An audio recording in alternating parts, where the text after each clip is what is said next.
कहीं ना कहीं अगर इंडिया सीरीज की बात करें तो वो अभी 2-0 से आगे जरूर हो गई है इंडिया, लेकिन अभी भी सीरीज कंप्लीट नहीं हुई। जैसे सीरीज कंप्लीट होगी तो उसकी बात जरूर करेंगे, लेकिन अब यहाँ पर इंग्लैंड वर्सेस पाकिस्तान सीरीज की अगर बात करें तो वो कहीं ना कहीं अब कंप्लीट हो चुकी है। जी हाँ, 7 मैचों की T20 आई सीरीज पूरी की पूरी कंप्लीट हुई और जहाँ पर विनर एट द एंड निकल कर आई इंग्लैंड। लेकिन कल था ये फाइनल मुकाबला जहाँ पर टॉस भी पाकिस्तान के फेवर में गया और उन्होंने टॉस जीतकर पहले बॉलिंग करने का फैसला लिया, जो कि फैसला बिल्कुल सही था। लेकिन पाकिस्तान की सबसे बड़ी दिक्कत जो करने स्क्वाड एनालिसिस में भी कही थी, कहीं ना कहीं T20 वर्ल्ड कप से रिलेटेड, वही उभर कर इस मैच में भी सामने आई है। कोई पहली बात ये है नहीं। एंड पहले इंग्लैंड बैटिंग कर रहा था। फर्स्ट हाफ की अगर हम बात करें तो वहां पर क्या हाल रहा इंग्लैंड के बैट्समैन का और पाकिस्तान के बॉलर्स का? नहीं बिल्कुल, और बहुत ही शानदार तरीके से इंग्लैंड ने शुरुआत की।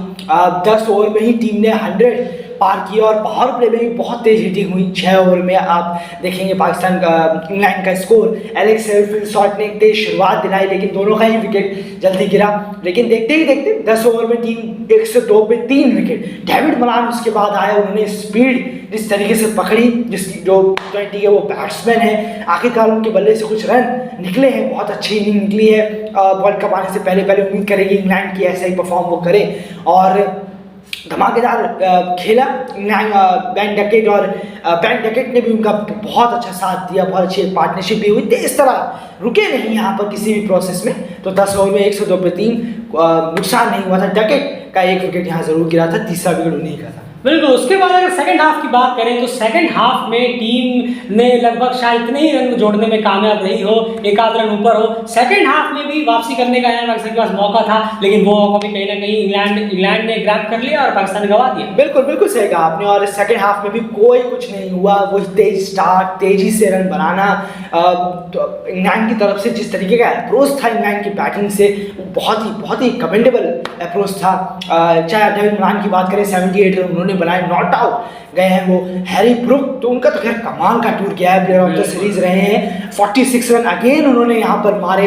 100 ओवर की पार्टनरशिप की मलान के साथ। बहुत ही ज़्यादा पाकिस्तान बॉलर्स के पास कोई भी बॉलिंग नहीं थी, कोई स्ट्रैटेजी नहीं थी कप्तान के पास या फिर किसी बॉलर्स के पास खुद की कोई स्ट्रैटेजी, क्या लगाएं, क्या करें, कहाँ जाएं, किस बॉल के लिए जाएं।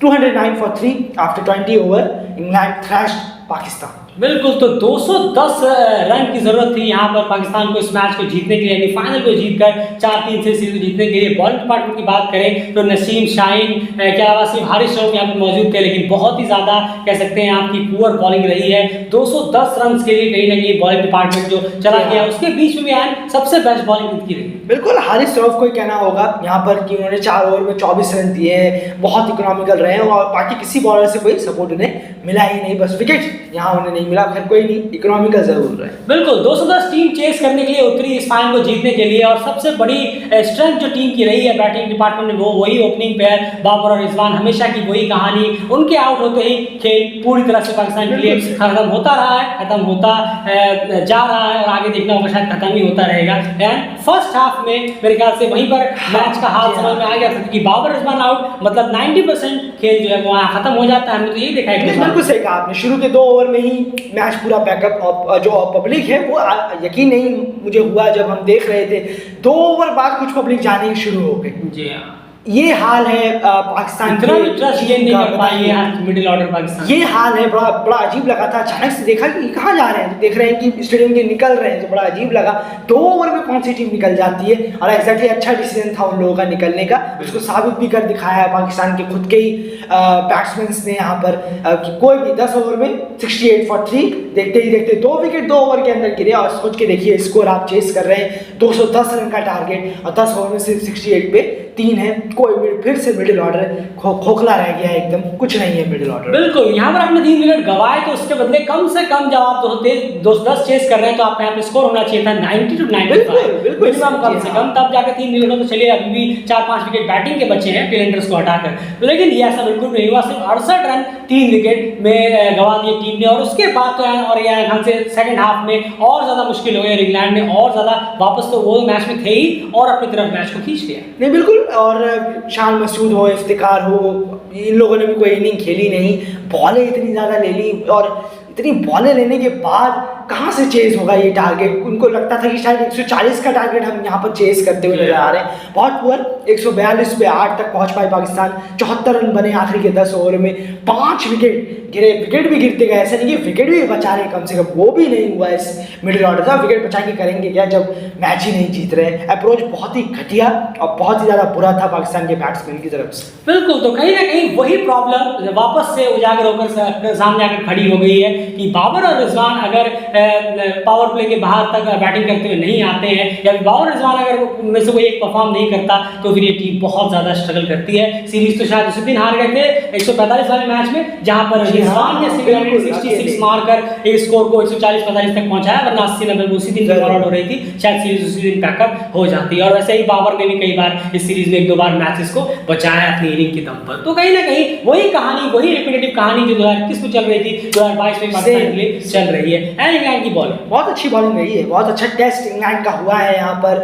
आपके अलग अलग बॉलर्स को उन्होंने ट्राई किया। ये बहुत अच्छी बात है कि इंग्लैंड ने बहुत अच्छा प्रिपरेशन चल रहा है उनका, कि अलग अलग बॉलर्स को वो ट्राई कर रहे हैं, लेके आ रहे हैं, कुछ को रेस्ट दे रहे हैं, कुछ को खिला रहे हैं। ये बहुत बेहतरीन तरीका है। अब बहुत अच्छा एक टेस्ट आ रहा है, बहुत बड़ा टेस्ट आ रहा है। अब सामने ऑस्ट्रेलिया के खिलाफ 3 मैच की सीरीज है, उसमें भी ये ट्राई करिए, बॉलिंग को अपनी ट्राई करिए। क्रिस वोक्स और डेविड विली ने बहुत अच्छा परफॉर्म किया, 5 विकेट दोनों ने शेयर किए, बहुत एक्सीलेंट बॉलिंग कराई। बिल्कुल, तो कहीं ना कहीं अगर बात करें सीरीज में, तो मोस्ट रन रिजवान की तरफ से आए हैं पूरे थ्रू आउट द सीरीज में, दोनों टीमें मिलाकर, और मोस्ट विकेट डेविड विली और हारिस रऊफ की तरफ से यहाँ पर निकले हैं। तो कहीं ना कहीं ये ओवरऑल परफॉर्मेंस रहा है, और 4-3 से इंग्लैंड इस सीरीज को जीतने में कामयाब रह गया है। तो ओवरऑल इस सीरीज की अगर हम बात करें, अगर आपको इस सीरीज को सम अप करना हो 30 सेकंड्स में, तो आप किस तरह से देखते हैं इस पूरी सीरीज में? बिल्कुल, मैं आपसे एक सवाल सीधा पूछूंगा कि मैं पहले आप जवाब दीजिए, छोटा सा सवाल फिर आपसे पूछूंगा। इस सीरीज में ये बहुत ही अच्छा है, खासकर रहा है इंग्लैंड के न्यू बैट्समैन के लिए। मुझे बिल्कुल अंदाज़ा नहीं था इंग्लैंड के बैट्समैन ऐसे। हाँ, एक नाइट खराब होगा, ज़रूर खराब होगा, लेकिन वो नाइट बस सेमीफाइनल ना हो ऐसा उम्मीद जरूर करेंगे। लेकिन बैट्समैन में दम बहुत है, ये बहुत यंग जो बैट्समैन हम कहते हैं, वो सच में फायर पावर बहुत अच्छा है। पाकिस्तान के लिए तो बहुत कोसों प्रॉब्लम है ठीक करने के लिए, वो ठीक करना होगा बैटिंग में।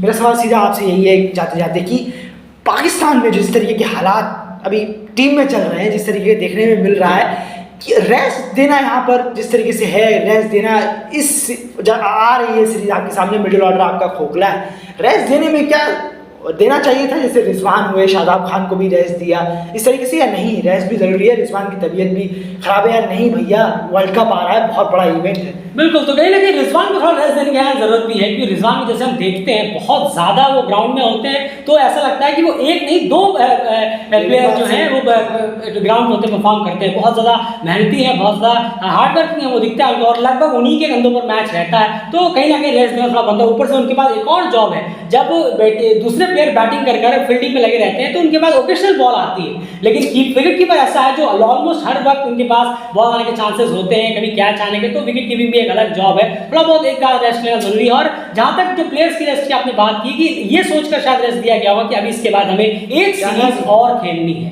ये सबसे इंपॉर्टेंट है। शायद उस सीरीज में सारे के सारे प्लेयर्स वापस खेले एक साथ। अगर मैं बात करूं, शाहीन अगर देख पाते आते हैं, शाहीन तो नहीं है, वो तो बोल चुके हैं, वो नहीं है, नसीम अगर आएंगे, शादाब है, रिजवान है, ये सब एक साथ उस टूर में अगर खेलते हुए हमें नजर आए तो हैरानी नहीं होगी। लेकिन कहीं ना कहीं ये तो बात सही है कि इतना लंबा रेस्ट देना थोड़ा बहुत अजीब जरूर लगता है, क्योंकि आप अगर प्लेयर को मोमेंटम में रखेंगे तो बेहतर होगा। सिर्फ बचा के रखना, और कहीं इंजरी के चक्कर में ऐसा ना हो कि ग्राउंड पे आप उतरे लेकिन वो वहां पर भी कहीं ना कहीं उस तरह से परफॉर्म करते हुए नजर नहीं आए। क्योंकि वो रिदम में नहीं है, क्योंकि पेस बॉलर्स हो या फिर प्लेयर्स, उनको रिदम में रहना भी बहुत ज़्यादा जरूरी है। लगातार बैठे रहेंगे तो कोई गारंटी नहीं है कि इंजरी उनकी उभर ही जाए, क्योंकि हमने देखा बुमराह के साथ वो पता नहीं कब से रेस्ट कर रहे हैं, ऐसा लगा कि इंजरी उनकी हील हो जाएगी और एक आध मैच खेलने आए और फिर से इंजरी उनकी हो गई। तो ऐसा कहीं ना हो जाए, इसीलिए इससे वर्ल्ड कप से पहले जरूर से ज़्यादा से थोड़ा क्रिकेट जरूर खिला दीजिए प्लेयर्स को। फिलहाल इस वीडियो में इतना ही।